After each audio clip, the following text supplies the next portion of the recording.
Awesome, perfect. All right, everybody. So today we're going to go through again the how to complete a 1003 application, as well as how to submit the loan to us when you guys are going to go ahead and get disclosures and all that good stuff.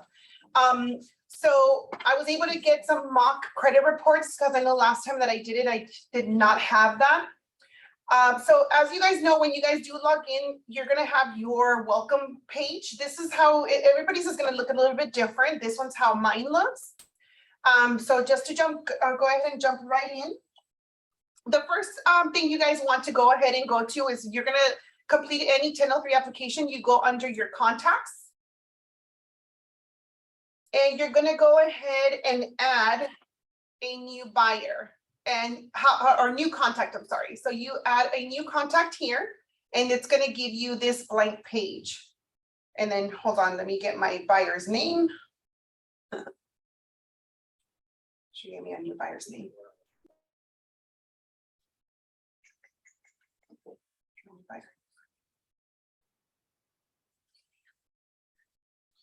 So in here, the only thing you guys need to complete would be, first and last name.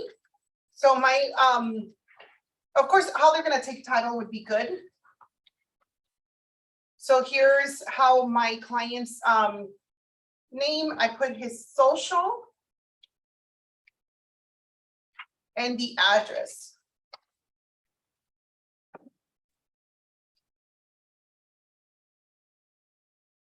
So this will automatically pop up the city. You choose your city and it'll give you your county and you hit OK. You're going to go ahead and save that and then originate your loan. Now it is bringing it up right here that I do have another borrower by the same name, which is good because if you noticed here, it's letting me know, hey, you just created another borrower with the same first and last name. If, let's say, for instance, you refinance them or they purchase with you and now they're refinancing, you still want to create a new one. If you are doing a duplicate, then you can click cancel and then just go and search for that transaction to go ahead and use that transaction instead. But let's say, this borrower actually purchased with me, so now they're coming back to refinance. So I'm going to go ahead and create new. This will be complete default, so you'll just hit continue. And it's going to go ahead and generate the application for you. It does auto-populate a couple of little things, not a lot. So you're definitely going to have to complete your application pretty much on your own. Here you're gonna go ahead and it's always going to end up here. You're going to choose yourself or whoever your loan officer is if you're having your assistants do this for you. At this point, I'm going to go ahead and find myself and click OK. And then I do like to start with I do click these down here just to make it a little easier for me to find myself in alphabetical order. I do like to start with my borrower summary origination. Why? Because here I basically have access to everything that's kind of going to be implanted into other sections of my application. So it makes it easy for me to start with this page. From here, I go on to my IRLA lender, then my IRLA 1, 2, 3, and 4. That's just the way I do it, which makes it a lot quicker for me. I've been able to finish an entire application in under 15 minutes this way. So it just makes it much easier for me to go, through an application that way. So once you have that, you guys can start completing, of course, the self-explanatory here, the social, date of birth, home, phone, cell, whether they're married, unmarried, email address. We don't need both. We usually will send out to the home email any disclosures. Here, if you do want to complete it, I'm OCD, so I complete it for my team anyway. It's seeking a mortgage, and it's normally for 90 days. Our applications are usually good for 90 days, and it's applying for a mortgage. As I mentioned here, if you remember, we completed in the front, so it brings it forward here. And then you want to go ahead and put here how long have they been residing. We need a minimum of 2 years.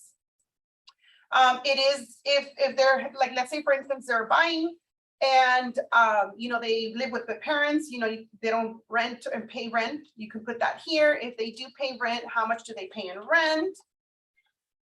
If you are, just a little tip here before I skip forward, If they're buying a secondary or an investment home, make sure you guys are clicking this little housing button here and completing that section here.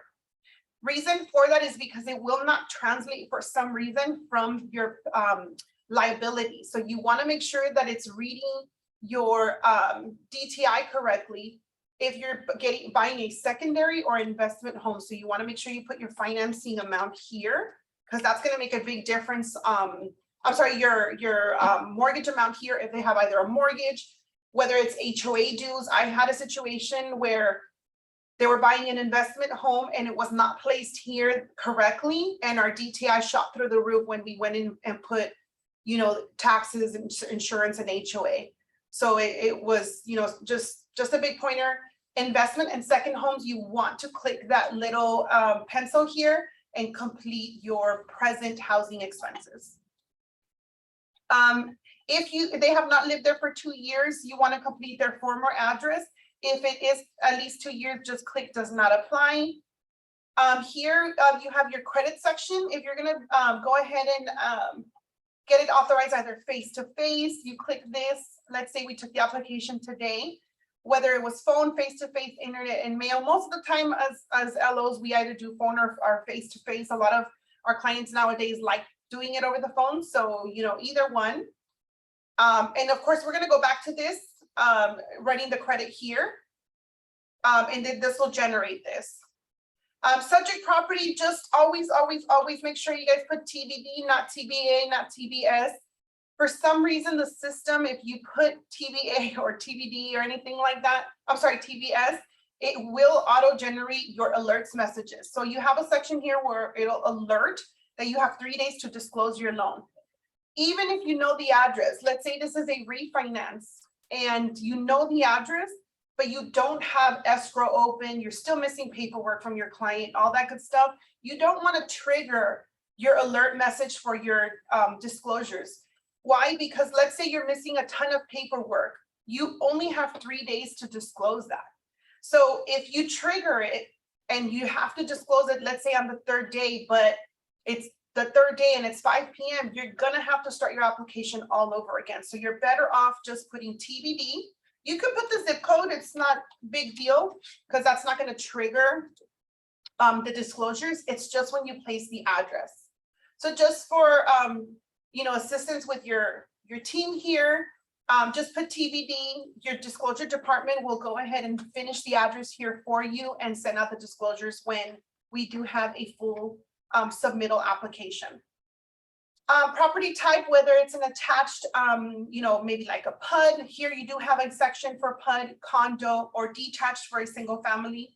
We do manufactured housing. So if it is a manufactured home, you can place that here. An estimated value, let's say, you know, right now, what's medium price? Like $650.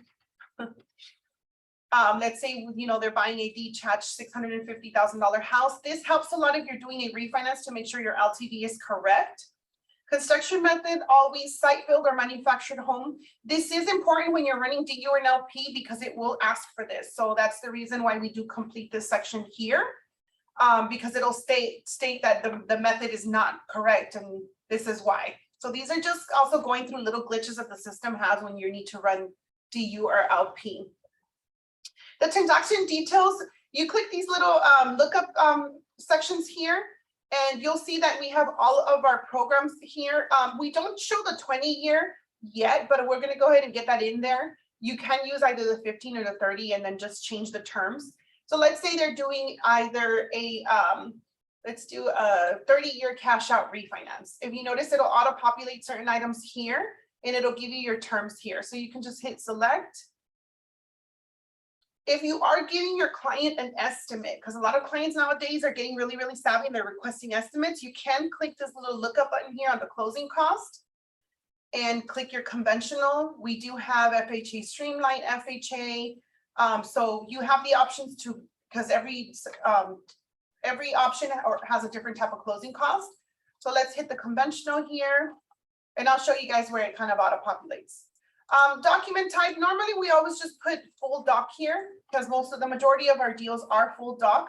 If you guys doing non-QM and all that good stuff, you can put alternate if you'd like, which is the top option here.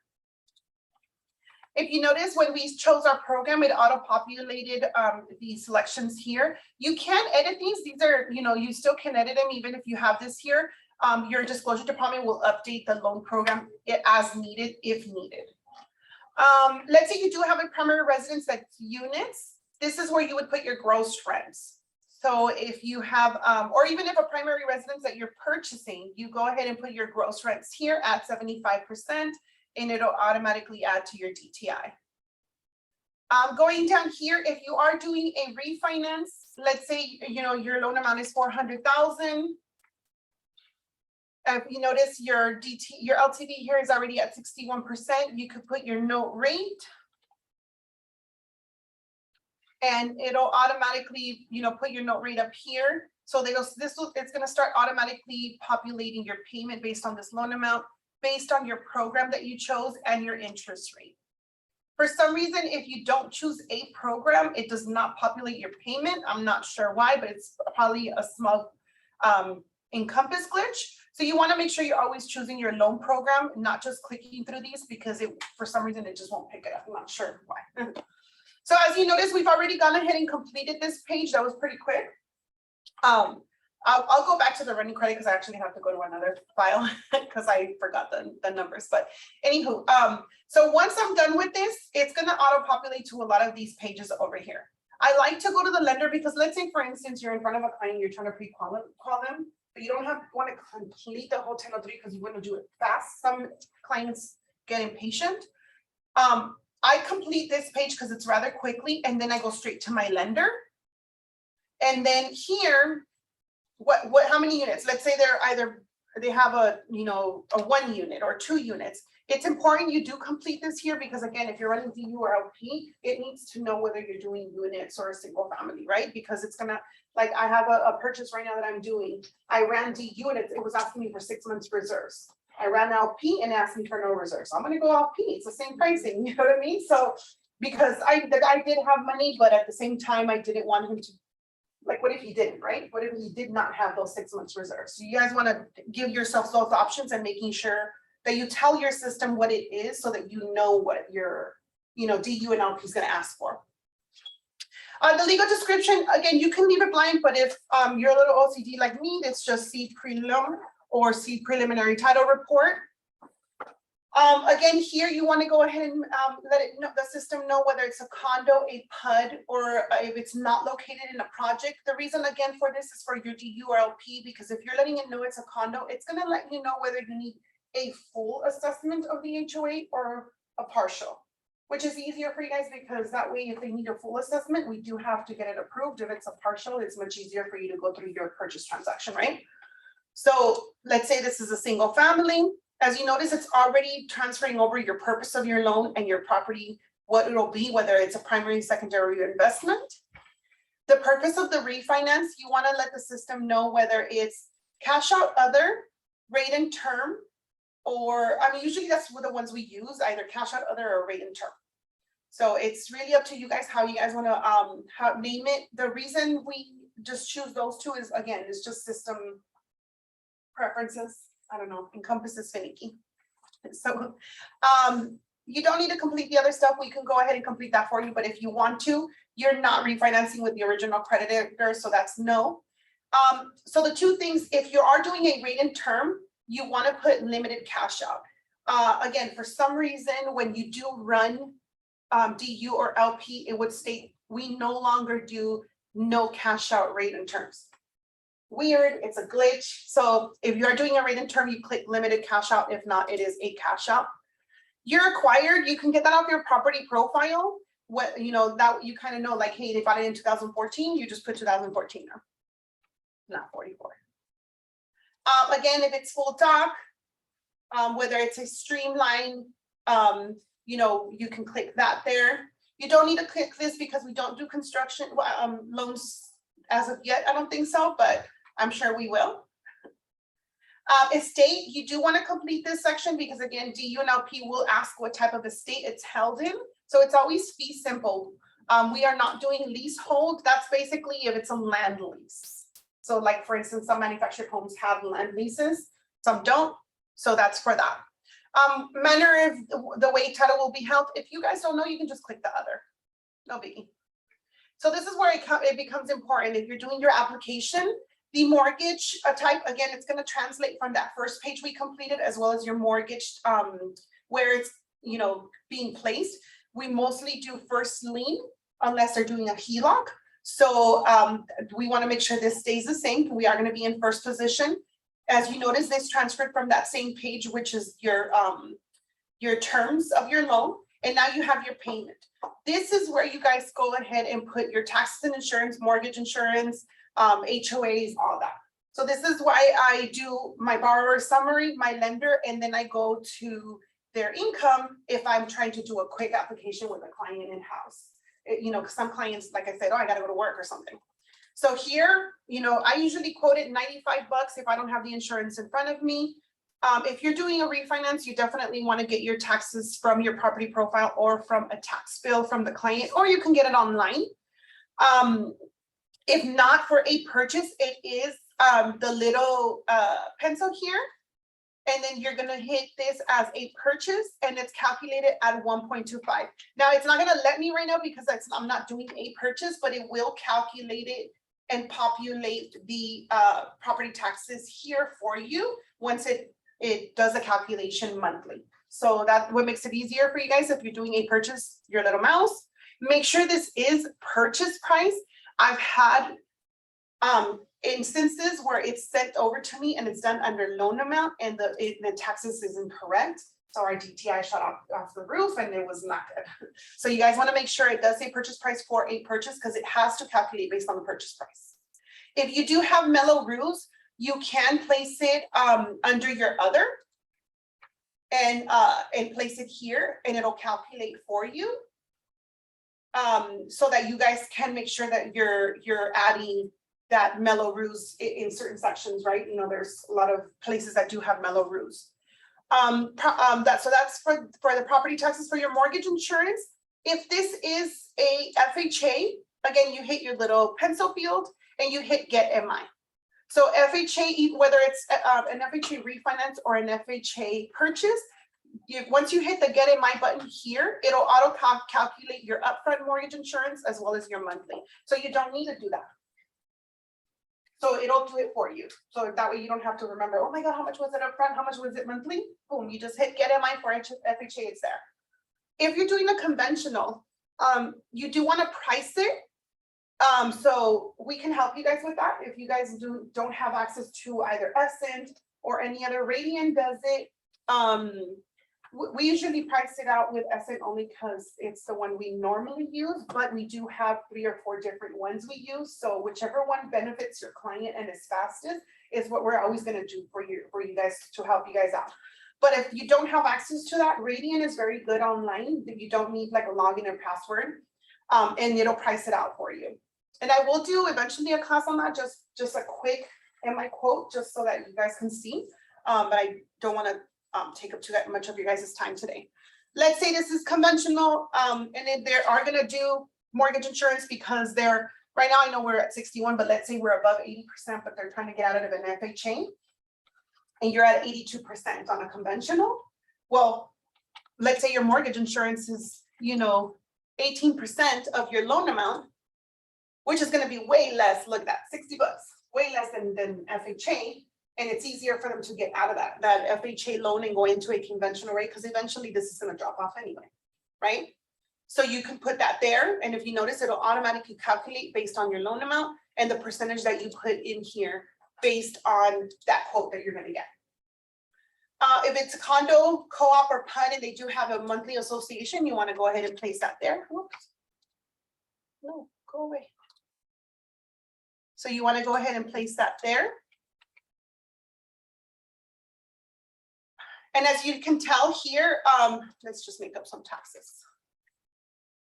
So as you can tell here, now you're going to be able to show your client here what their monthly mortgage payment would be based on whatever scenario you're doing, whether it's a refi or purchase, and it's based on your loan amount, your purchase price, your interest rate. So this is where you can go in and show your client their monthly expected payment based on whatever scenario you're doing. So it's going to be this page, your lender page.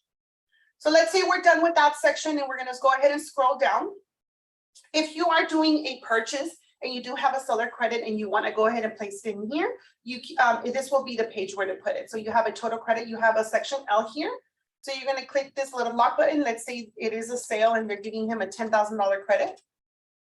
Then you go ahead and place it here. And then I'll show you guys where it'll translate over to.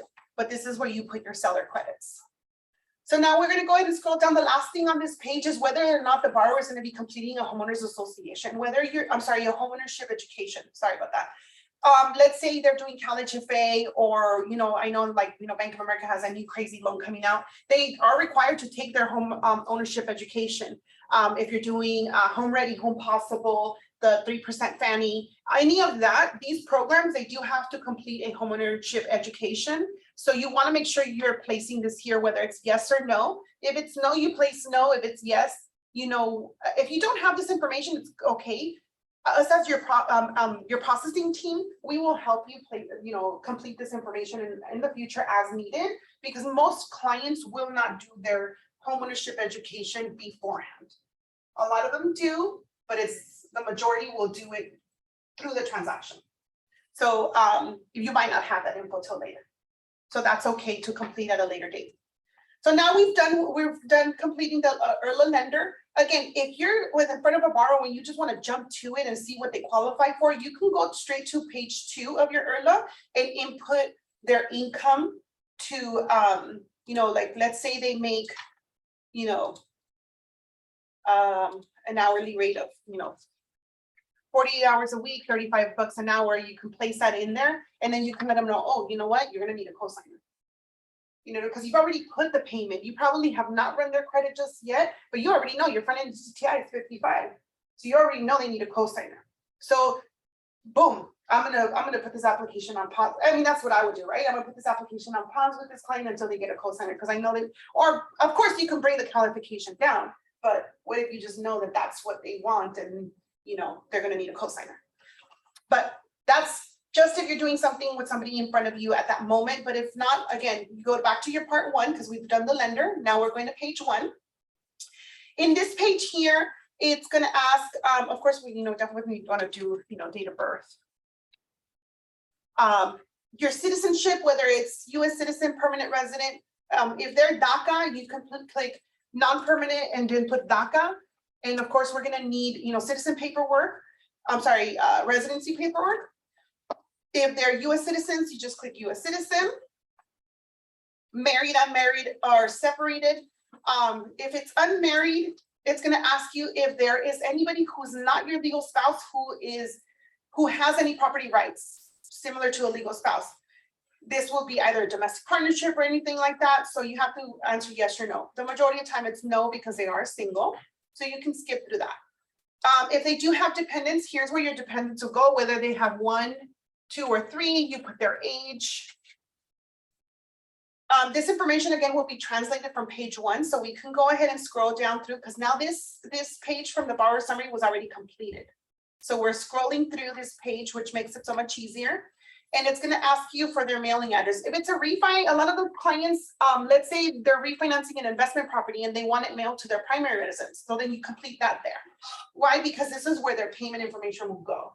If it's a purchase, a lot of times we don't put the same as the current, because again, it's a purchase. They're buying their home. They're moving into a new home. So their mailing address will be different.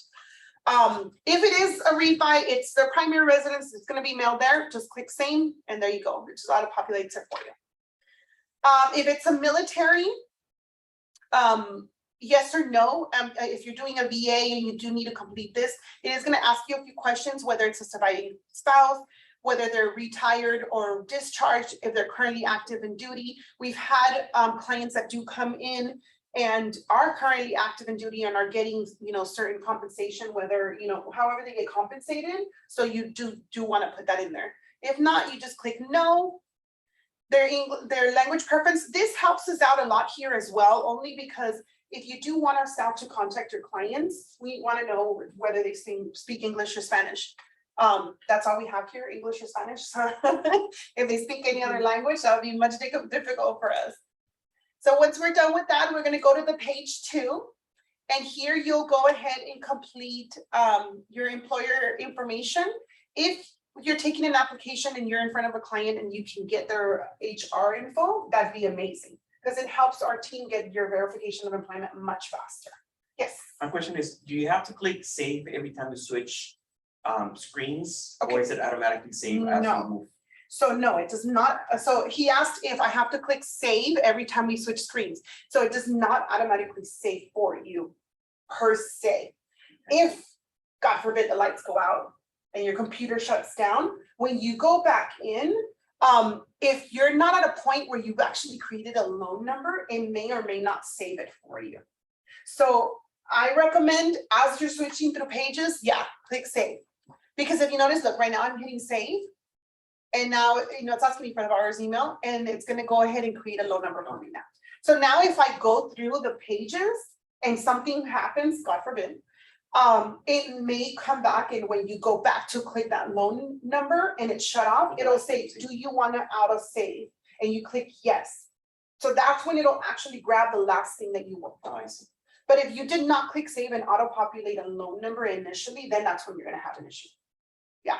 So you might have an issue. I have not tried it, but I've had it happen where my computer shuts off or something and I'm in the middle of something. And the minute you go back into your Encompass and you click on that borrower, it'll state, do you want to auto save, whatever work you were working on? You click yes, and it'll actually have saved it for you. Okay. But if you click no, it's gone. So here again, if you guys can get the HR information, that'd be perfect, but you want to go ahead and complete this information. We do want to make sure that we're completing their actual work address. So a lot of our pay stubs are going to show Maryland or some other out-of-state address here. We do want to make sure, where are they checking in, where are they working from, whether it's Commerce, but their pay stub says Maryland. It doesn't matter, they work out of Commerce. Right? If your client is self-employed, you of course you put the address based on wherever they're working in the self-employment. You can put here their business, and then you can put owner or self-employed. You're going to click this section here where it says check if the business owner is self-employed, whether they have less than 25% shares or more. The majority of our borrowers have more than 25% shares, because they're either a Schedule C or they're property owners. Then you put their income here. So this is where you would put the income, and automatically it's going to generate it down here for you and grade this out, because that's the only income you can give them based on their Schedule C or like their 1120s. If they're not self-employed, you don't need to click that. What I love about this little tool here is you click this little edit field or the little pencil. Whether they're a monthly, semi-monthly, bi-weekly, weekly, hourly, yearly, however your borrower is, let's say they're yearly and they get paid 75 grand a year, it automatically will do the monthly income for you. Let's say, and just keep in mind, semi-monthly and bi-weekly, it's very important that you do know whether your borrower is semi-monthly or bi-weekly, because bi-weekly is 26 pay stubs, where semi-monthly is 24. So you're taking away sometimes up to 4 or 5 grand, which does add up monthly. It could be about $500 a month, and that's huge in your qualification. So you guys do want to make sure you guys do that. Now monthly, keep in mind, I do work with a lot of teachers as well. Keep in mind, with teachers, they can get 6-7 grand a month, but they're only getting paid either 11 or 12 months out of the year. So you must grab that monthly amount, multiply it by the months that they get paid, and divide it by 12. So you cannot necessarily put the monthly here, because let's say at monthly they're getting paid 7,000. I'm getting 7,000 a month. But if I'm where's my calculator, because I don't want to get it wrong.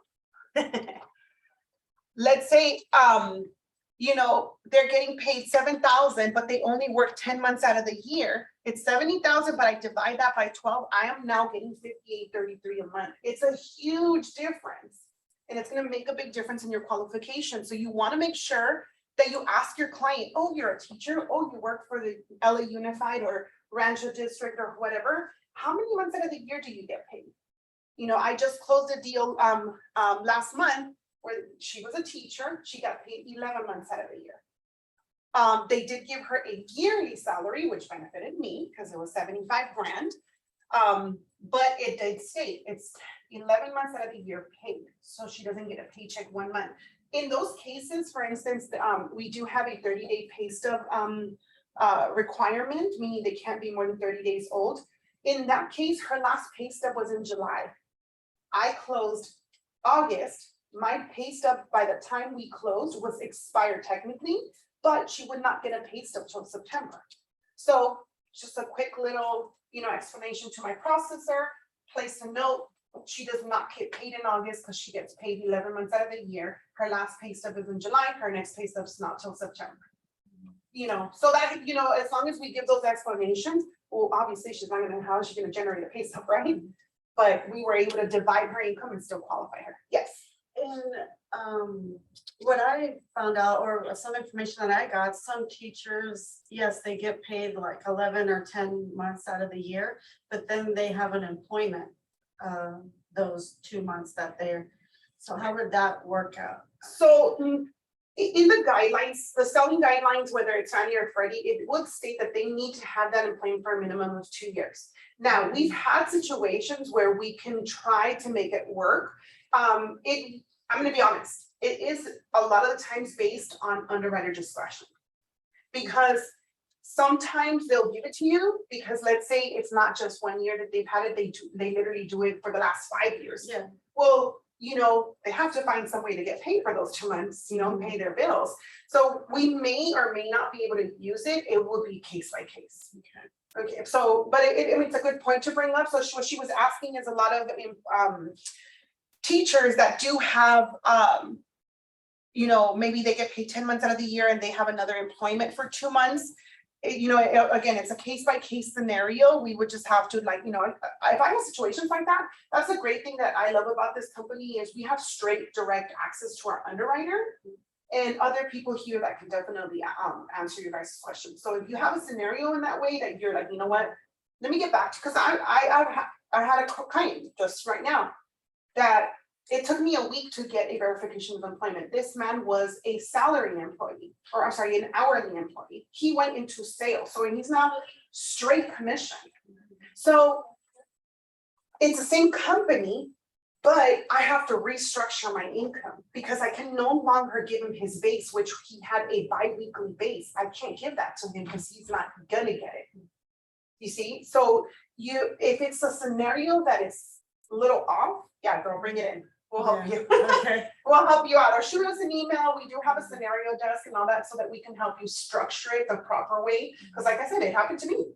I'm still not even done qualifying because unfortunately his first year of commission was like 7,000. Now he's making 35,000. So I gotta, luckily I do have the backing of the company who's telling me, well, now his structure is different. He's set to make this much more. If you have that backup, you can use that as your fight, right? Yeah. So again, here, overtime and bonuses, I will have an income calculation class where we can go through that, but if they do have overtime and bonuses, you do want to break that down here as their own category. You don't want to lump sum it here because we're going to have to break it down. Because we might have to cut your income or give you more income or whatnot, depending on your verification of employment. So you want to break that down. If they do have additional employers, this is a great scenario where you're like mentioning if, they have a secondary employment, this is where you would put the additional. So you can place that there and then we can go ahead and bring that up to be able to use that additional employment income. And unemployment is okay to put that. No, it's not. We do not use Yes. unemployment. Yeah, because unemployment is temporary. Yes. Yeah, unless it's like permanent stability or social security income, anything like that. Yes. But unemployment is not an actual employment. Yes. What about when you're doing loan, for example, because I've done it in the past, they are seasonal workers. Yes. So they work like, let's say 6 months out of the year, and then they also get unemployment for the remaining 2 or 3 months. So unfortunately, you can only use your seasonal and you would have to average. Okay. Yeah, because it's not something that they're using continuously. They're not, let's say it's not like they're making $16 an hour, 40 hours a week, 52 months out of the year. I'm sorry, weeks out of the year. you're having to average what their income is for that season and divide that by 12, because that's their actual income. That's good, because I want to do that. Can I be seasonal and then get unemployment? Previous employments, remember, everything is a 2-year rule. We need to have 2 years of, work history, 2 years. So if this, let's say this first employment here was only for a year and a half, we do need to backtrack and find, their previous. So this will be the previous employment down here, and you can see this category. Now, if you do make a mistake to go ahead and put in here in the previous, and you're like, oh my God, I completed all this, and it's actually the additional, you can go ahead and click this show all VOE, go to this where it says prior, and just go ahead and scroll down. And if it was not prior and it's still a current, just move it to current, click close. And if you notice it's no longer here, it has now moved it up to your additional. So you don't have to go back and delete and add again. Saves yourself some time to do that. Again, if you put it in additional and it was supposed to be prior, you can just, again, that show all VOE, go back to it and just change it to prior, and it's automatically going to move it for you. If it does not apply, they don't have an additional, they don't have a prior, you just click does not apply. Here is your section for any additional income. Additional income would be whether it's child support, alimony, social security, pension. We do have situations where we've had foster care. So that would go here. Why? Because it's a little bit of a different type of income. So what you want your system to know is not a regular employee. They're getting, like for instance, if it's social security income, when you put it here, the system's gonna tell you, okay, this is what we need from your borrower. We need either the award letter or the last 2 years 1099s that they received from SSI, or bank statements proving that they're getting that SSI income or pension. So when you complete this application correctly, it allows for your DU and LP to read the right way for you. So this is why you want to put your income here, to make sure that, we have capital gains. We recently did a deal for, I think it was one of Tupac's old managers or something like that, who he was making capital gains. That was his income. He was living off of capital gains from this artist. So you want to be able to let your system know, hey, it's not regular employment. This is what they're making, because that way, when you run to URLP, boom, it'll auto generate what you're going to need from that. In his case, I think it was just a contract. That's his income, So, oh no, I'm sorry. It wasn't capital gains. My bad. It was royalties. Capital gains is a little bit different. I do have a client who does capital gains, and it's a pain in the butt when I deal with him, but he does 1120s through capital gains. You do, for capital gains, your guideline is 2 years average. Even if you want to go 1 year, unfortunately, because capital gains can change yearly, you must go 2 years. So I was trying to go LP, but it's still 2 years, right? Because even though he's self-employed, because he's a real estate investor, the way he sets up his taxes are capital gains. Again, any type of different income here would be here. So that way you can go ahead and calculate that income and get your correct. If it does not apply, just click does not apply. Now, I know you guys are kind of noticing here, there's a co-borrower. If there is no co-borrower, or there is a co-borrower here, would be whether it's a spouse. You can just click no co-applicant back in this origination, and DU or LP will know that there's no co-borrower. If it is, this is for husband and wife. I'll go ahead and show you guys how to add that second borrower shortly. So this is, again, your income page only here. Your IRLA 2 is your income page. Your liability page will be your page 3. And assets, I'm sorry, your assets and liability. This is where you will go ahead and put either your bank statements, whether it's 1 borrower, 2 borrower, it's, maybe I have, situations where you have the husband has his own account, the wife has her own account, and then they both have an account together. So this right here, you'll let us know whose account it belongs to, because that way, when your underwriter takes a look at it, they can tie whose account is what. account type, whether it's a checking, savings, money market, whether it's a retirement account, all that you can choose from here. And then your financial institution, your account number, and whatever your market value is on that account, whether it's jointly or not jointly. This is other assets here. This other assets, basically, it's just stating, it's kind of weird. It's more like if they have a car, all that stuff. We don't use other assets because, and I'll tell you why, unfortunately, DUNLP pick it up as an actual asset value. So let's say, for instance, you do have a client who needs reserves, and you're placing here that they have a car for $50,000. Well, it's going to pick it up as a reserve, but it's not something we can use. So that's why I prefer that we just put does not apply, because we do not use cars as asset values, especially for reserves. So now we're moving down to the liabilities. I'm going to go back to this one just because I have to grab my order number to be able to show you guys that. But when you guys are ordering your credit, I'm going to go back to that one to show you guys how to order that credit. But this is where your liabilities would go. Now, one thing I do want to point out when it comes to other liabilities, a lot of the times when borrowers have installments, whether it's a car payment or, there's this credit card or I guess line of credit company called a firm, they're installments. So whenever you have any type of installment, keep in mind, if you do see that on your credit report, anything with less than 10 payments can be excluded. So let's say, for instance, they owe, $4,500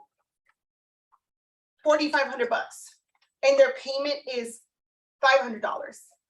So we do know that if their payment is $500, just quickly seeing it, it's less than 10 payments, right? It's 9 payments left that they have. So how you exclude that? Now, and also keep in mind that, it also has to be a certain percentage of their income for FHA guidelines. So if you guys have any questions for that, you guys can come and talk to me about that. I'm going to talk more about that in another income class, but I just wanted to kind of bring that up a little bit right now here. How you guys can go ahead and exclude it is you're going to go here on your credit and you're going to hit show VOL, all VOL. And you're going to go to your liability, which whatever it is, your installment. It just can't be leases. So just make sure that if it does state installment, a lot of the times when it imports, it will say lease payment. Sometimes it doesn't, it says installment. So make sure you guys check your credit report. You go here and it'll say number of months to exclude. You do not click this, you put 10. So it'll automatically exclude it for you in your DTI. I don't know why my DTI is gone, but I think I took my income off. But it'll automatically exclude it for you in your DTI. I'm going to add some income to kind of show you guys. Not that much. So if you notice, my DTI is 52/52. If I go back to my debt and remove that exclusion, my DTI is 52/59. So because the system automatically sees the math here for you, it doesn't matter if this says 9 months left or whatever. If you put 10, the system is gathering, this is an installment with less than 10 payments. I can exclude it. So you can see here that your DTI has now excluded that payment.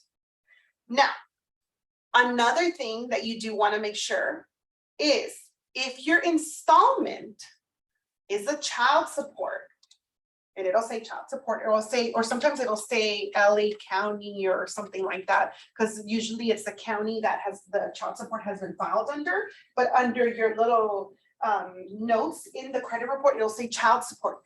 If your child support, and I've had this happen to me, has a $750, and I use $750 because this was the biggest one that I've seen the last time that I saw child support. I was like, damn, man, that's a lot.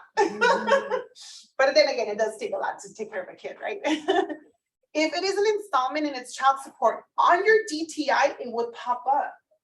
But when you guys go run DU or LP, for some reason, if it's in your Section 2C liabilities, it will exclude it. You don't want it to be excluded. So what I do suggest to everybody is go to your show all VOL, go to your child support, exclude it. This one you will hit exclude and you will place a note that you're moving it, placed in other liabilities. So you're placing it in your other liabilities. Why? Because in your other liabilities, you have a section where you could put the borrower, child support, and put the 750. Because now your system is not going to exclude it. And if you guys notice, my DTI say the same because it's not hitting him twice with it. If I exclude this, then it will hit him twice with it. You don't want to do that, but you also don't want the URLP to go and exclude it for you because it will. Because what it's doing is it's picking up like, oh, it's an installment and you got one payment left. Well, not necessarily. They have probably several payments left of $750, but the way that the county puts it for some reason or another, if there isn't a big balance due, is they'll put the amount due with the amount every month the same. So if you do have that situation come up, go ahead and again, exclude it in your show all VOL and place that you have put it in your other, because now the system's gonna pick up, oh, this is the child support. We're gonna need certain documents to, take a look at the child support. Okay, so again, you're telling the system what you want it to, if you tell the system lies, the system's gonna spit out lies. So the better you complete your application, the easier it is for you guys to really see what you're gonna need for your file. And I am gonna eventually, I'm thinking probably next week, we're gonna do the DUNLP class so that you guys can see what we look at as in the underwriting and processing department to better help you guys process your files. So if you guys bring a good application completed and you ran your DUNLP and you're able to decipher what it states that you need and you have that in your files, boom, your files will close much faster. So a great example is I had an FHA deal that I just closed last month. I closed it in 12 business days. And a lot of people are like, what? Like, because it's not hard. It's very, very easy as long as you actually decipher what your DU is requiring for that client. You bring that, boom, you get your deals closed so fast. If you do have real estate, if they don't, you can click the I do not own. Let's say your borrower does have a, this is a mortgage that they're refinancing.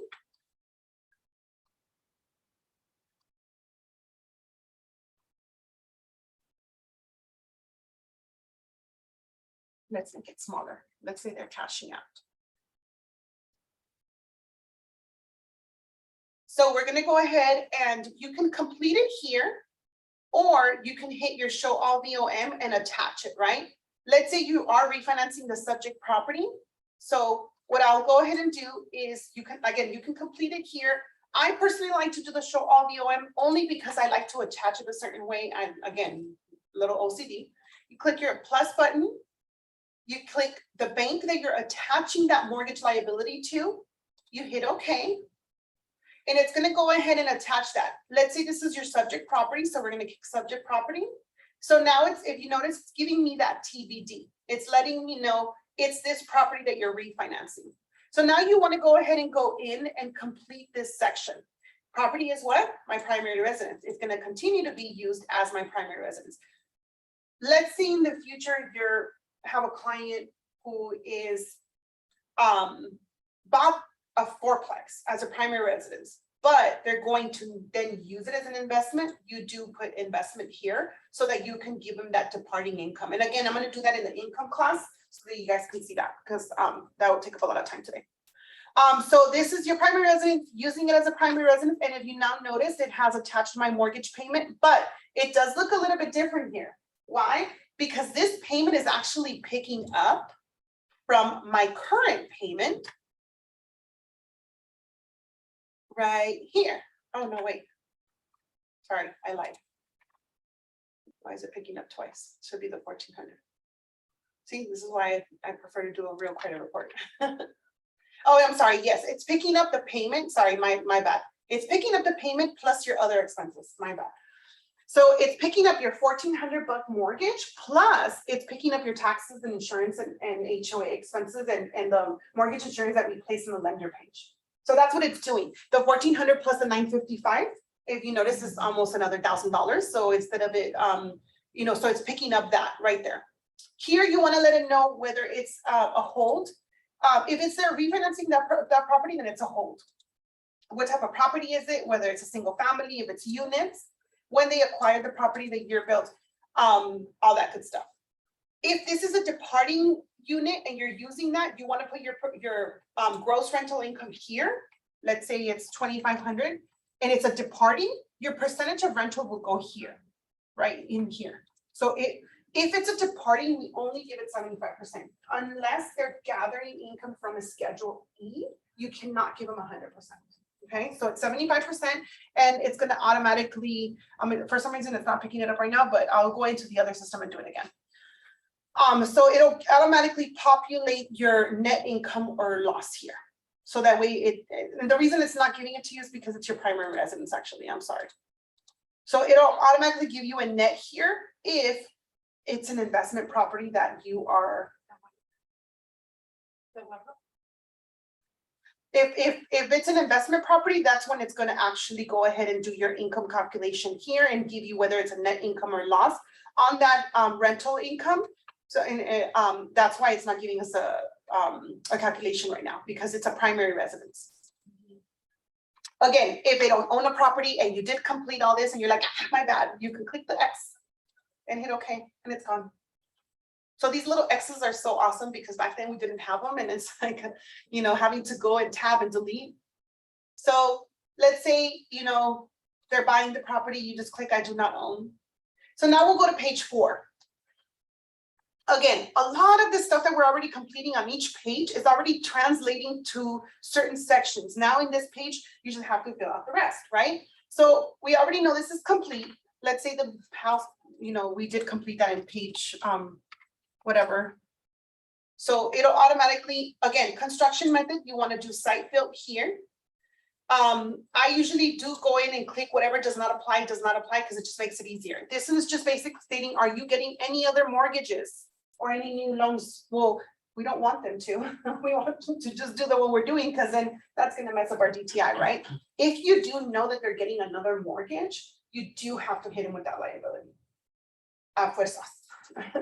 You have to, because the thing of it is that you're basically stating, well, you're going to close the loan with us, but you're also incurring other debt, and we know about it. So you have to hit them with that other debt. And let's say it's not units and they're not making income, you just click does not apply. If they are, then you can put it here. Let's say this is a refinance units. If you notice, I gave them $1,500 because it's units, and now my DTI is 42 in the front. So now I just got to worry about my back end ratio. I gotta pay something off or something, right?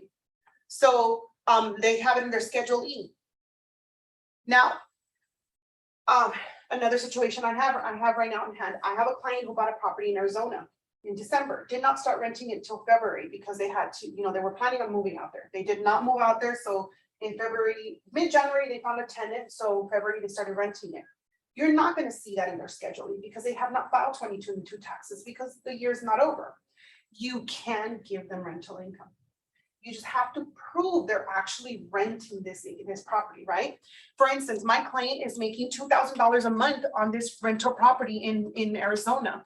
I can give them 75% of that income because, again, they have not fully reported it, but I need to get rental agreement and I need to show proof that that money is actually being deposited into their account.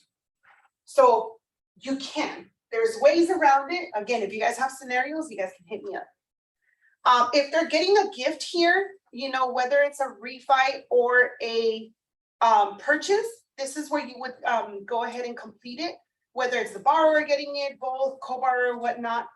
And then here you put either, sometimes we do gift of equity purchases. You can do gift of equity, whether it's a gift of cash. The majority, it's a gift of cash. Because let's say your mom, your cousin, your brother, your sister is giving you money. This is where you would go ahead and place that. Now, always put no on deposited. Why? Because the system for some reason will not pick that up as additional monies on hand if you put deposited. So you want to go ahead and put no on deposited. Because as it is, borrowers that are getting gifts should have a gift or wire directly to escrow. Okay, and that's another thing that we can also discuss in a little bit of time.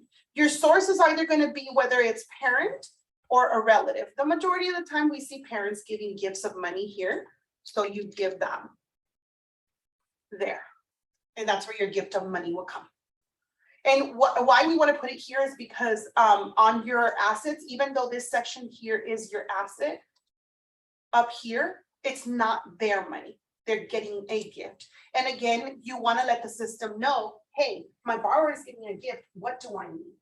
So the system is now going to, when you do run DURLP, it's going to let you know, oh, well, we need to see this or we need to see that, whether it's FHA or conventional. This section here is your declarations. If it's a refinance and they are occupying as a primary residence, yes. Do you have ownership interest in another property in the last 2 years? If they have another property, this is where you would put yes.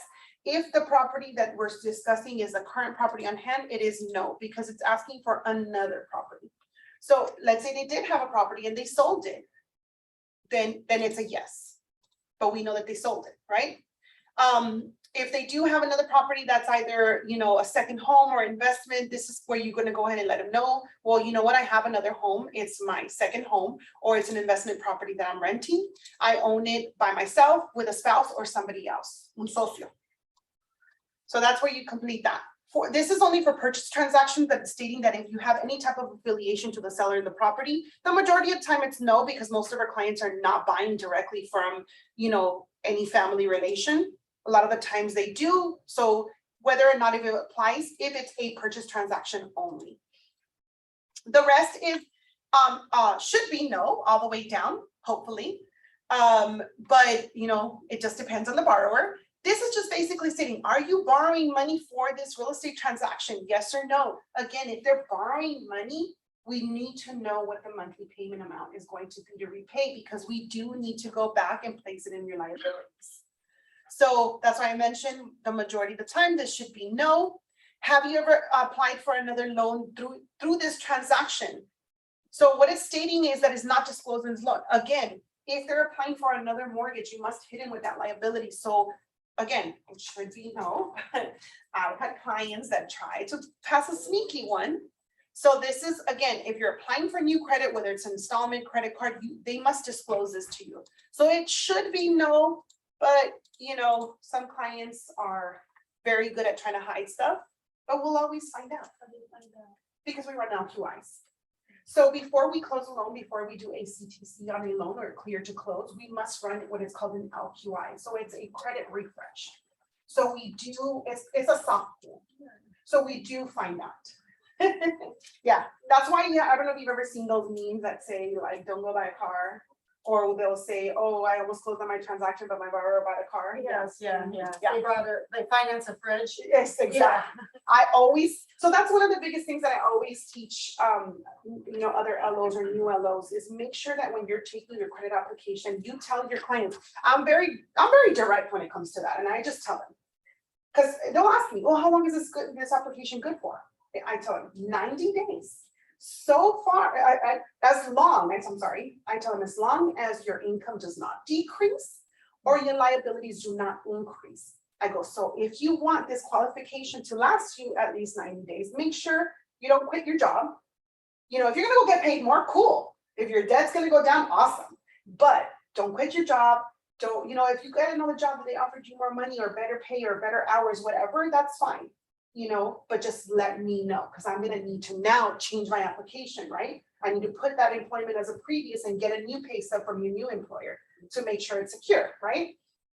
But I always tell them, but make sure you don't go co-sign for somebody. You don't go, oh, well, no, it's not my debt, I'm only co-signing. It doesn't matter. It has now become your debt. You know, because I had a client where they're like, oh yeah, my mom, you know, the loan officer said it wouldn't affect me. And I was like, well, the loan officer just wants to get paid because it is going to affect you. I go, at this point, you're basically refinancing it to a home, saying that you are even though you're co-signing, they're placing you as a primary owner on that deal. So yes, it is going to affect you. You're trying to buy now, you're going to have to wait to prove that you're not liable for that deal. And how do we do that? By 12-month statements showing that you are not making that payment. And he goes, see, I knew it. Well, watch out for those LOs that just want to get paid. That's why it's good to make sure you're being very, very straight up with your clients. If your debt increases, qualification is pretty much null and void. Because now you have changed stuff, you know? Yes. I have a question on LQI. When you guys run the LQI, does it capture increase and new open accounts? Or does it also capture the increase in payments and balances on existing accounts? Everything. So so the question was, does LQIs get new accounts and So it's like a inquiries? brand new Yes. credit report. Sort of. It will not pull FICOs, right, Maria? Doesn't pull FICOs, right? What? On the LQI? The LQI does not pull FICOs. Yeah, so it's It'll a only soft. pull your, yeah, it'll only pull like if, say you got a new liability, it could come up on there. What or- about like existing accounts that they Yes. charge Whether they- something? yeah. Whether they Okay. charge new or they paid up down, yeah, because, Okay. so Maria's one of our processors here. She's like You work for me. yeah, Yeah. she's our senior processor. She's like that ASS. So what she will do is when she pulls that LQI, whether your liability has gone up or down, she has to update that before she'll get your CTC, your clear to close. And we only pull it once. Yeah, Yes. of course, it's towards the end. So yes, That I any new do know. inquiries, if your debt has either increased or decreased, if they had a credit card that was at 0 and they have now used it, will come up. If they bought a car, it'll come up. If, you know, all Well, the. those I didn't know, but it used to be like, you know, as a loan officer, you do tell your clients, do not co-sign and do not Yes. open new accounts. But I just have to basically adjust the script and tell them not to use their existing credit cards because Yeah, it'll come up. before the LQIs did not use to capture Mhm. existing accounts, Yeah. but it seems like now they are. Yes, yeah, it'll capture it all. Okay. New inquiries, what decrease or increase in credit card debt, new credit card debt, so it'll definitely do that. We did have a situation with File where she had bought a car, but she was smart, she brought us her paperwork, right, Maria? That she let us know, hey, I did just buy a car. So she brought us her paperwork, because it was not on her credit report, but we would have found out no matter what. One more question in Sure. regards to credit reports. At the company that I was with previously, whenever I would run a credit report, they would get like 10, 15 calls from different loan Oh, officers. yes, they still do. So in this company, is it the same? So it's not the company itself. What it is, so the question was, when somebody runs a credit report, are they gonna get 10 to 15 calls from other mortgage companies? Yes. The unfortunate part, it's not something that we do or our company does. Credit, so like, let's say Credit Karma, right? How do they make their money? Because it's a free app, right? They sell that information. So when there is a credit inquiry, these companies will then sell that information to 15 different banks. So guess what? This bank now these 15 different banks already know that you just ran a mortgage report.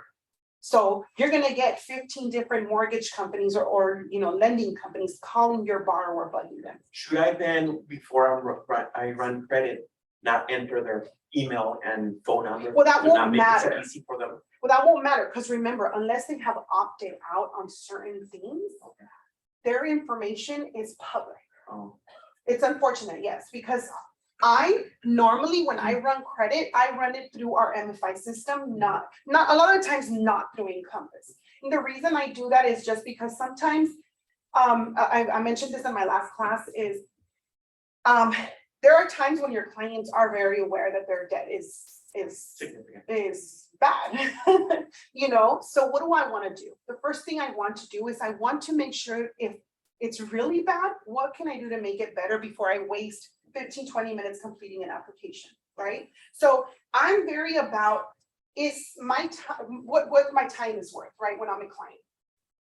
And I can already tell when I'm meeting with a client based on their income, based on what they're telling me, their seriousness of this application. So I have to cut it short if this is not going to be a serious inquiry on my time, right? So if I know that my client just came to me and said, look, I really want to buy a house, but my credit is bad, really bad. It's in the low 600s. Is there something you can do to help me? Well, and I'll do that in another situation, but we do have what is called a what if simulator on our credit, on our MFI. And I can show you guys that directly if you have a client, and I think I should do a class on that, because I think it's a very amazing tool as loan officers that we can use. You know, a lot of the times it's stupid little things. Yeah. You know, I had one where it was a collection that had just come on board for 290 something bucks. And I told her, your credit score is 612 or something like that. If you paid that and get it removed, because remember, these collection companies are recording their calls. So if you say in that call, I want to pay it, I want to pay you in full, but I need you to remove it from my credit report. Within a cycle, they must remove it. So they do remove them. And from personal experience, I had one where I told them that my credit score shot to 780 just from paying it. It was like 500 bucks. And I mean, that debt was from 2014, but because the collectors are still bugging and trying to stay on there as long as possible, if you contact them once, your time starts all over again, right? So my credit score shot up almost 80 points just by removing a collection. So when you tell this client that, what most clients do, they're telling, it's gonna cost you your rate 10 grand versus you paying that off and getting it removed. So what is more worth it? Because you can negotiate with them and you can pay 60% of the cost and still get it removed. So a lot of the times that running that credit outside and doing that what if, you can't do the what if in the system, you have to do it through MFI. But I think it is a great tool that you guys should also see. So I'm gonna also do one of those so you guys can see that. But yes, so it's very important to let them know, because I do have clients that tell me, oh my God, you ran my credit. And I'm like, oops, I forgot to tell you. You're gonna get a ton of calls of marketing and they're gonna tell you this, I'm gonna tell you that. Just try not to pick up your phone if you don't know who the call is from. Yeah, I run my husband's credit here too, and he got calls saying he was pre-qualified for who knows what on a mortgage, and I was like, oh babe, just hang up. Yeah, so again, the rest of this should be no's. Are you a co-signer to a not disclosed application? Do you have any outstanding judgments, federal debt? Do keep in mind, guys, if it's federal debt and they're going FHA, make sure if you have a question, you can go to one of our processors, or you can go to our processor or loan officer assistant Steph, and let them know, please run K-verse, right? K-verse. I had a client, we closed the deal under his wife, which we got really lucky. That's the one that we closed in 12 days, right, Maria? But the husband had a K-verse hit. If you have a K-verse hit, you cannot go FHA. So just keep that in mind. And K-verse hits can be student loans, any federal government loans that you have not paid back. It will, so that's why it says, are you in default or delinquent in a federal debt? If they tell you yes, oh, you best be sure to grant that K-verse if you're gonna go FHA, because you don't wanna get into escrow and then guess what? Your deal does not fall. All right, any personal financial liability, any properties that you have had to do with foreclosure, short sale, pre-foreclosure, foreclosure in the last 7 years, bankruptcy. Don't be scared of answering these questions. Again, your system's just gonna wanna know. It's gonna know no matter what, because when you run credit, guess what? Your credit report is going to have the foreclosure or bankruptcy on there. You just want to be honest with the system and say, yes, they have had credit in the last, a bankruptcy in the last 7 years. They had a chapter 7. So what is it going to do? It's going to let you know what it means. You might want to see the bankruptcy paperwork. So again, don't be scared to answer the questions. It's going to show up anyway. Yes. If they had a foreclosure, but it wasn't under credit. So keep in mind, we do have certain reports that we have to run, like a LexisNexis or anything like that. It's going to show up. So it's, the thing is, we run a, what do you call it? A fraud guard. We run fraud guard. And that fraud guard, what it does is it goes back and looks at that borrower's information and it will find it. Yeah, because it will pop up on the title company. Yes, and a lot of different, so what our fraud guard does is it runs it in different formats. And if that number, if that name comes up on a previous foreclosure, yeah, you just don't want to hide it. It's better to let the system know. What's up? So I put your appraisal on hold, No. because I didn't know if you were gonna. Oh, proceed. you mean, So if you got your phone, not to do nothing for right now. yeah. Thank you. So the next thing would be your sections of your demographics. If you're not doing a face-to-face, or you are doing a face-to-face and you don't want to say that you took their ethnicity from looking at them, you can just put not applicable and you can ask them, you know, So this right here is for HMDA. So when we do run HMDA reports on the system, if this is not complete, we gotta go back into the system and complete it for you guys. So if it's easier for you guys to just place, even if you did a face-to-face, hey, that doesn't mean that you actually took their ethnicity from looking at them, right? Where are you from? Guatemala. Where are you from? Mexico. Where are you from? Venezuela. You see, I could say you're Mexican, but you're not, right? So we've had 3 different places that, and the thing is, it's easier. I like to do like, I love your accent, but if they're speaking a little bit with an accent, they'll miss. You know what I mean? If a lot of people, if you say like, where are you from? They do get offended. Some people do. So what's much easier? It's much easier for you to have this little friendly conversation, and because at the end of the day, we're gonna have to complete the application. You know what I mean? Applicable does not work. Yes, it does, but the reason why this helps our company is take a look at what's happening with like CIT. Take a look at what's happening with Bank of America. What were they doing? They were declining applications from Hispanics and Black Americans. So it makes us look bad to constantly say does not apply or do not want to disclose. What helps a company is to show the diversity of our loans, right? So if we're constantly putting not applicable, what are we hiding? But And don't we have to push out like every year, we have to like send The HMDA some reports. Yeah, the Yeah. HMDA reports. and So that these kind of thing. HMDA reports actually help our company to show that we're a diverse company. Yeah. So when we're constantly placing, I do not wish to disclose, really, to clients really do not wish to disclose, not necessarily, So like I said, I just asked all 3 of you guys what your ethnicity was, and all 3 of you guys said it. It's not something you're gonna be like, well, none of your business. That's not true. We're proud Latinos. We're gonna say where we're from, right? So it's This is easy. also like a census that the FHA wants to know if Yeah, the in 100 reality, the funds are being distributed among the people that actually Yeah. need it. Well, it's called a HMDA report. Okay. So that's the report that we pull out through our system by these questions actually. And this is why the applications became more extensive. Why? Because we're trying to make, what FHA, HUD, what they're all trying to make sure is that we're actually loaning to the appropriate people, or to everybody, and being fair, right? Fair housing, right? So this is why it does help. So again, some people might get offended, some people don't. So what I normally do is in my conversation, I'm like, okay, you guys look Hispanic. I know you guys look Latinos, but I would have, I thought you were Mexican. Eres de Guatemala, right? Some people that are from Guatemala and say you're Mexican are like, no, I'm not, right? So you don't want to offend your client, so it's much easier to be like, right? So that way here, you go Hispanic or Latino, and you put Guatemala. There you go. So you now have given your client, because they're gonna end up seeing this application. And I've had clients be like, I'm not Mexican. Now, if they're not Hispanic or Latino, then you don't put that there. You complete their race as applicable, right? So whether they're Asian, again, just like Latinos, we do not fall into just one category, right? Asians the same, they don't fall into just one category. And then that thing about the US citizen and resident. So that would be right here. Part 2. Yeah, so that would be here in your part 1, whether they're a US citizen or permanent resident.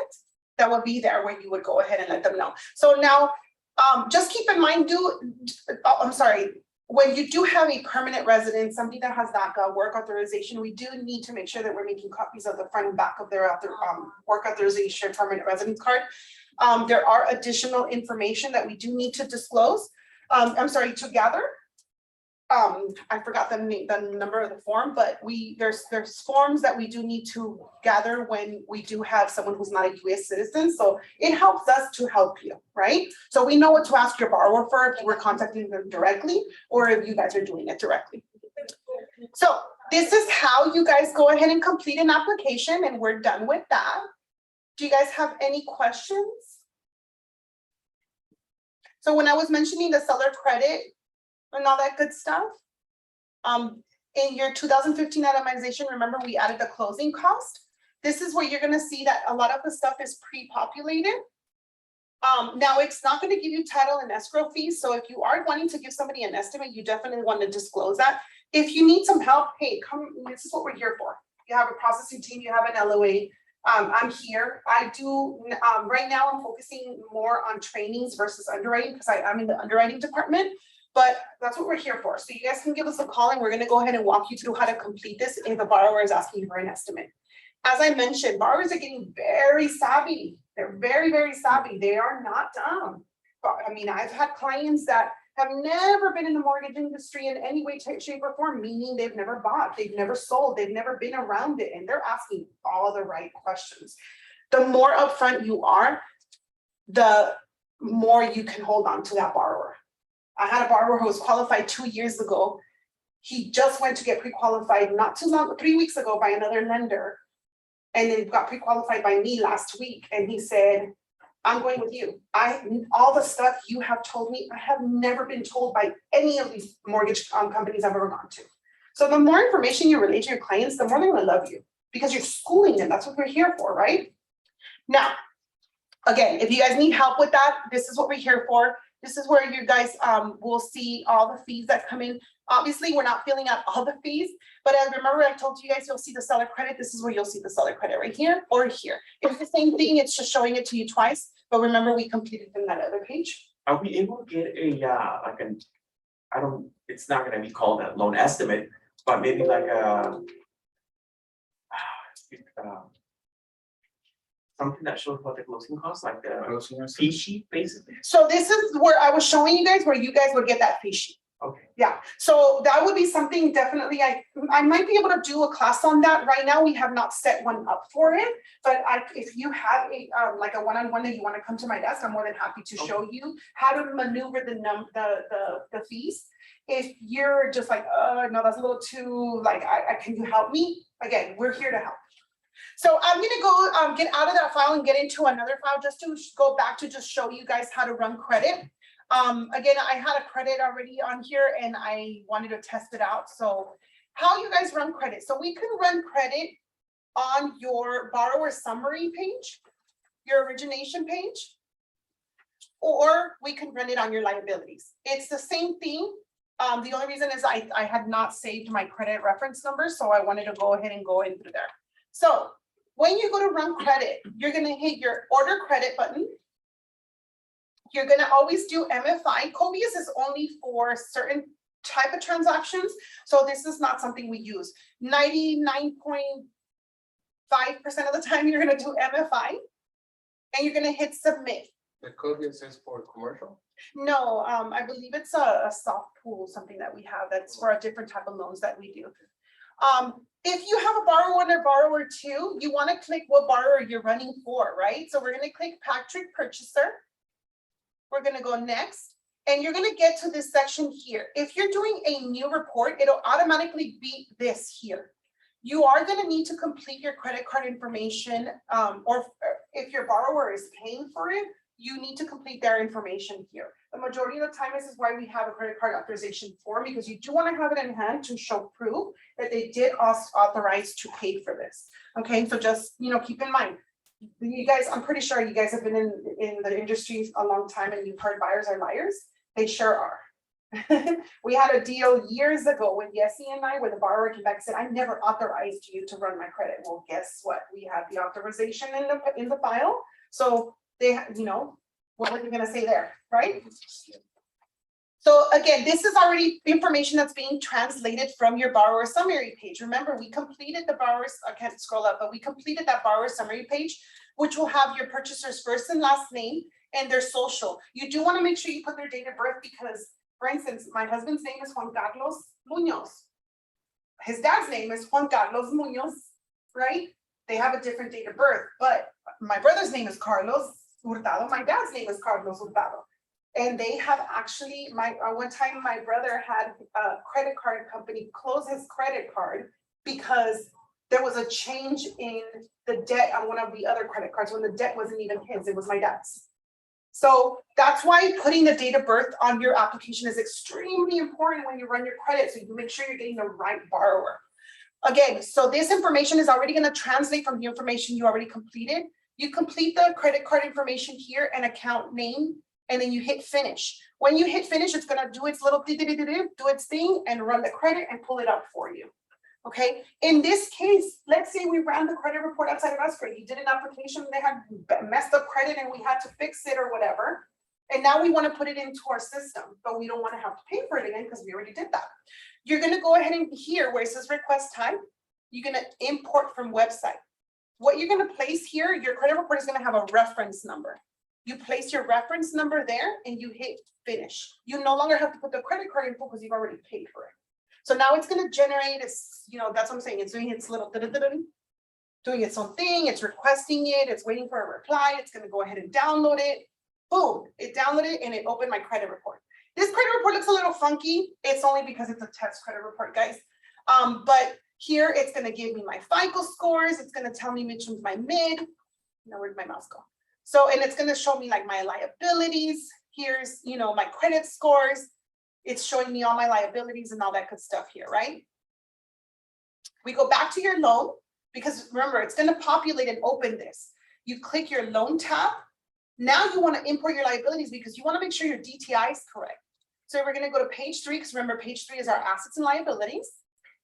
And we're going to hit here, import liabilities. It's going to start generating and pulling them up. You're going to see that they pull up here and you click import. And it's going to go ahead and populate everything. It's telling you we're going to import 8 liabilities. You hit OK and it'll populate them here. So now you can see that our DTI has now read. So let's say, you know what? He's going to pay off on his debt. Do you see how your DTI is changing? So he's refinancing to cash out to pay off all the debt. So now your DTI has changed because you're showing that you're paying off of the debt. And do they need to close those accounts? They don't need to close them. If you're paying off debt to, let's say, consolidate, we do not require a borrower to close any accounts. Okay. So in reality, we can't control that.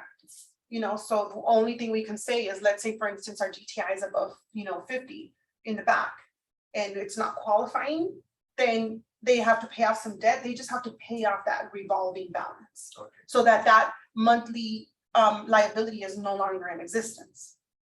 So if you are doing a refinance and let's say they're consolidating all 3 of their mortgages into one, you can click all that.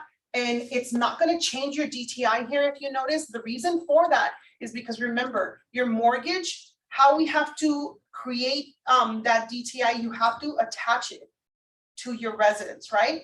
So remember, we can attach it 2 ways, show all VOM or link liabilities. So here, if you link liabilities, it's going to ask you to go to your mortgages and attach them. You click them and you hit OK and it attaches. Same here, you show all VOM, you're at your property. You attach your liens, boom, boom, boom. Those are all your mortgages for that property. You hit OK, and now it's attached the mortgages there. So it's not, if you notice now your DTI is higher. So now, whenever you have mortgages, the way that it's going to pick up your DTI is by you adding your property. And if you notice, it actually gave me a negative here because it's my primary going to an investment. If I hit it as a primary, I no longer have that same liability here and my DTI went low because now I'm consolidating those 3 into one single mortgage. So that's how you guys run credit. And I had to move out to this one because like I said, I forgot to. The rate change, right? And the pricing change. That's Well, why the DTI went down. No, it's not the rate and the pricing. It's because now I went from making this my primary to a primary. If I make this an investment, my DTI changes because I am now saying that I have not just one liability, I have 2. I have my current mortgage and then the mortgages from this property. Mhm. So you're not refinancing your subject property, right? So now you have to hit them with both payments because what happens is the system is not gathering that it's only one mortgage that you have. The system is gathering that mortgage is for that property that you're either buying or refinancing. Okay. But you need to tell the system, no, it's not. It's for another property. So now I don't have a mortgage liability of $1,500. I have a mortgage liability of 15 plus my new mortgage of 25. Oh, So now your DTI is definitely going to change because now you have 2 mortgages. But how do you offset that? If the property is going to be an investment property, hey, it's a potential rental. You got to be able to, prove the rental market because that's another thing, guys. Make sure that you guys are giving it that market rent. and add 75%. Because if you notice here, we do have a monthly rent here, but this is not gonna calculate the 75%, so you do have to open it and give them that 75% market rent here, Oh, if it's a departing is that residence. on conventional and FHA? Uh-huh. Both? So you gotta open it up to be able to give it that 75%. Because if you do not put that 75%, your DTI is gonna be incorrect. Because now, well, what is investment?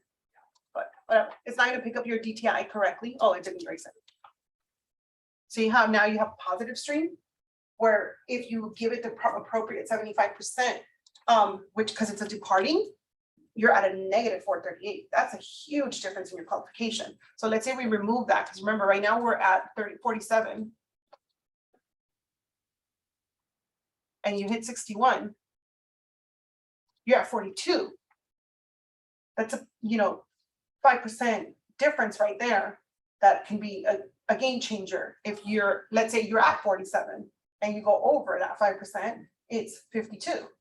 So it's a huge difference why you got to make sure you guys are completing your application correctly. And again, if you guys have questions, again, I'm here to help. You guys have a lot of other people here to help. This class, what we want is just to make it, now to go ahead and submit.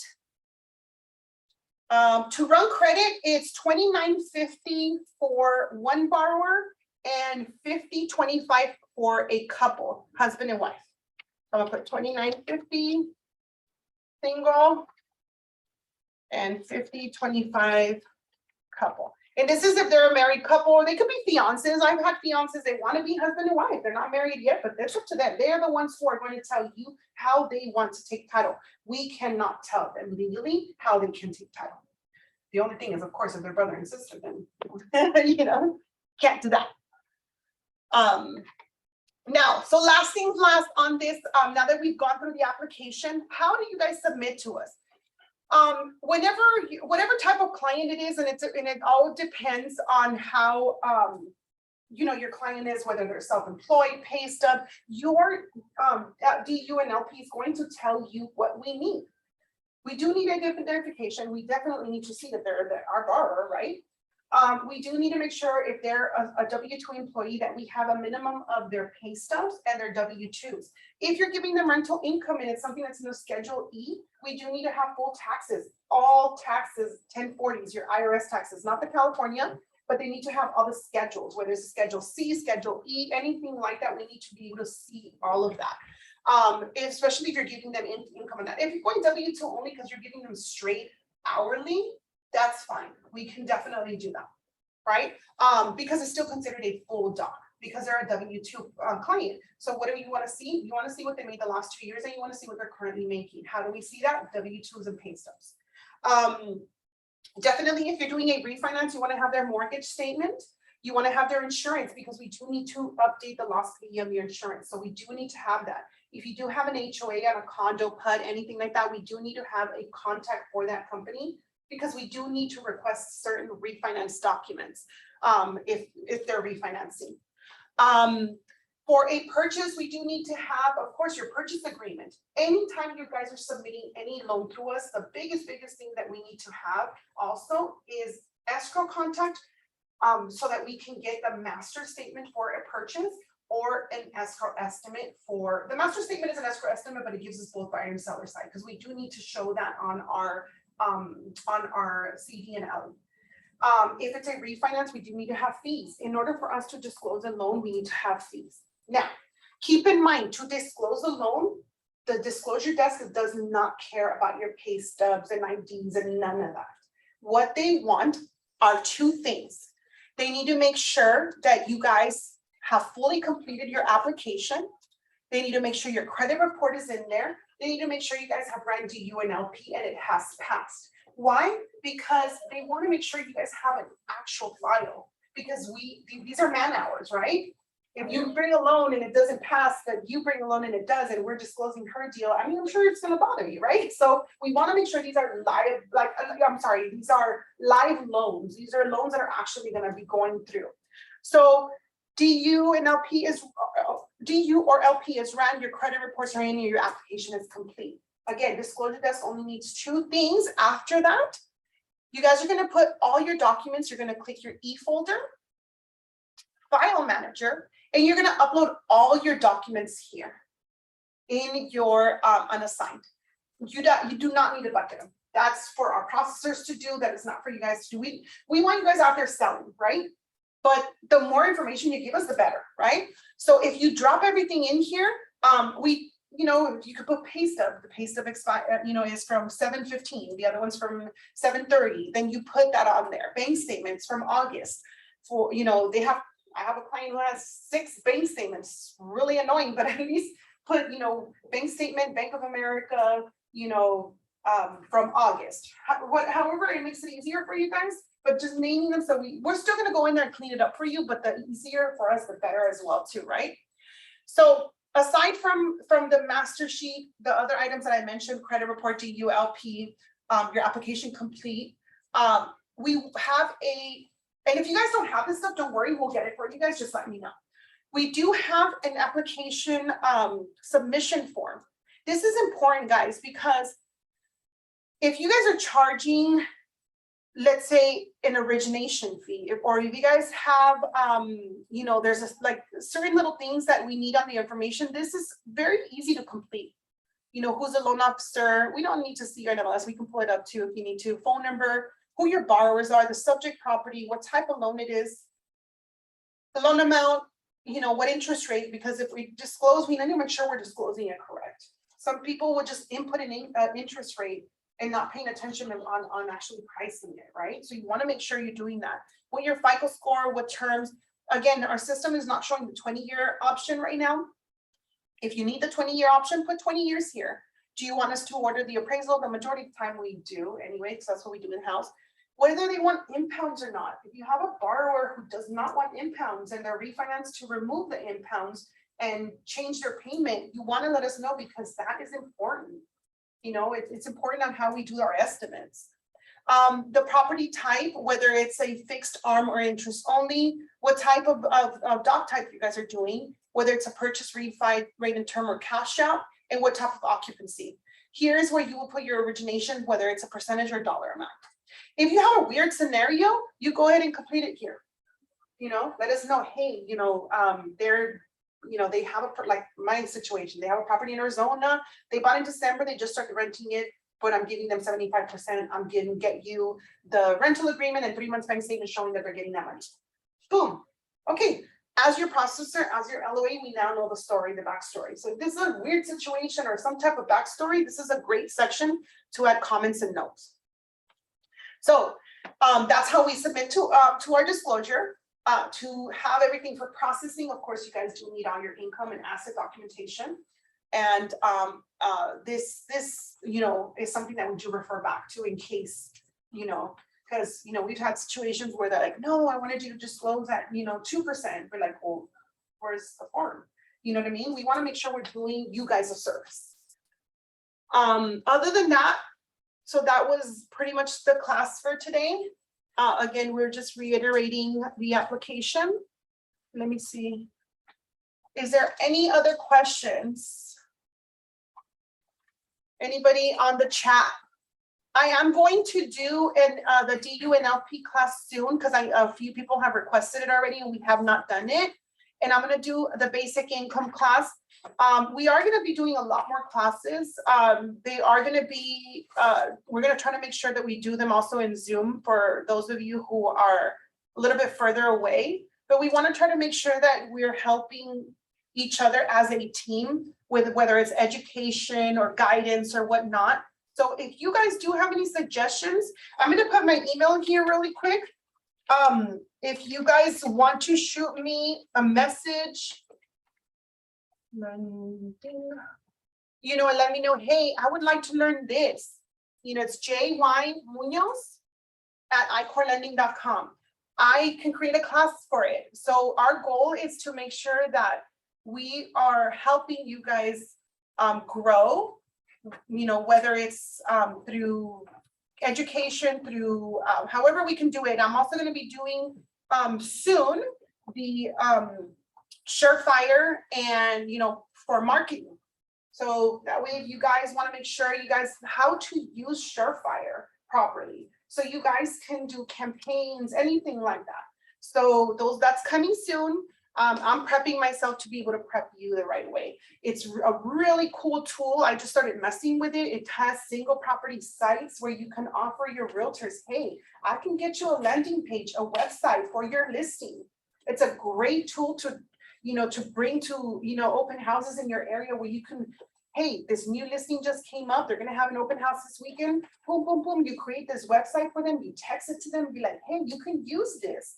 And then print some marketing tools for them and take it to them in their open house. They love that stuff. That's something I need. Yeah, that's something. So it's something that we do have that tool. Yes, Blanca, I saw your message. Awesome. I just wanted to see if I missed something because I know you said this was the submission portion. I have the the submission form. I'm just, I guess, so used to seeing like an actual submit button. I come from working with different lenders. So when we would submit it, I'd put all the file, everything that, we have here in the unassigned, and then I'd hit submit. So where do I know that I actually gave you these documents? So you just go ahead and send them, place them on the unassigned. The only thing is here in the form at the bottom, it says new loan at icorelending.com.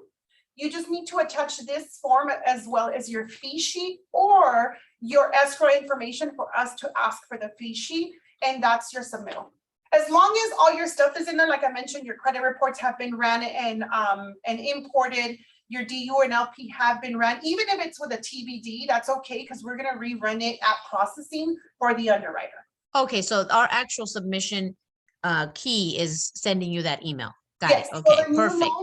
The new loans at icorelending.com actually goes to several people in the office. So there's a process that we do internally to make sure that your file is processed in a timely manner. Awesome. Thank you so much. I just wanted to make sure I checked that off in my brain. Appreciate that. Yeah, no, absolutely, for sure. Any other questions, anybody? On this year, is there also an application there for businesses? 1003 for business? I'm gonna be very, very honest with you. I'm not sure if Encompass has been set for that just yet. At this point, you're applying borrower, right? Yeah, So SBA loan. yeah, so we would have to see what, that's another thing that we're putting together is making sure all the programs and guidelines are being prepped so that we can disclose any new programs that come out and let our teams know, our team, our loan officers, everybody know what products we have to sell. So a lot of the times people come to us directly and ask us and we let them know yes or no, but we want to put it out there where you guys can go in and check and it's like, oh, cool, we do have that. But yeah, so we want to make it where, we're giving you guys all the tools and it's just easier for you to sell whatever we have. So again, we have grown so fast that it's something that we're putting together.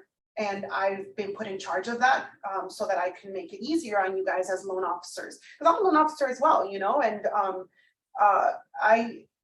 I'm not out there as much as you guys because I'm doing other things. But if I know what you guys need, what tools you need to sell, then I'm gonna make sure that we get it done for you guys. So this is something that was just brought to my attention last week. So again, that whole Surefire, the training for the marketing, all that, those are major tools, especially when realtors love free stuff, Because that is an easy door opening because they're already there at the property. Absolutely. So all you gotta do is just show up with the flyers and you already know if you have access to the MLS, you already know that they're holding an open house. Exactly.